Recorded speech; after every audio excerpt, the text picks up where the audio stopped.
দর্শকরা এনজয় করেন। আমরা চাই যে এটা আমাদের সিনেমা, আপনাদের সিনেমা, এটা দেশের সিনেমা।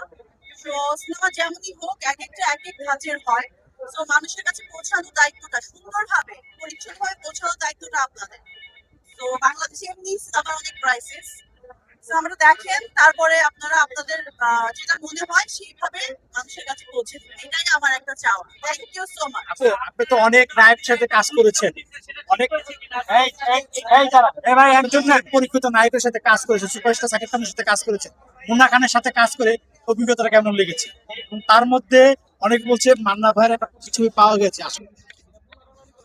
খুব ভালো, আমি কাজ করেছি, কাজের সময়টা আমার খুব ভালো গেছে।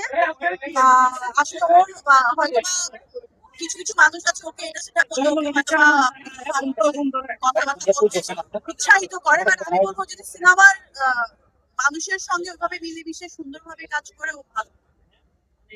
অনেক নায়কের সাথে কাজ করেছেন, তার মধ্যে কি মনে আমি হচ্ছে? আর্টিস্ট, আমি অনেকের সাথেই কাজ করবো, নেক্সটেও আরো করবো। তো আমার সবার সঙ্গেই কাজ করার অভিজ্ঞতা ভালো। নতুন কারোর সাথে কাজ করতে গেলে যেটা হয়, একটু বুঝতে জানতে কিছুটা সময় লেগে যায়।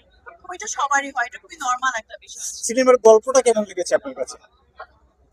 গল্পটা খুবই ভালো, মানে একটা ঈদের ছবি যেমন হওয়া দরকার, অ্যাকশন থাকবে, ড্রামা থাকবে, ইমোশন থাকবে, প্রেম থাকবে, সবকিছু আছে। ঠিক আছে, পার আমরা সিনেমা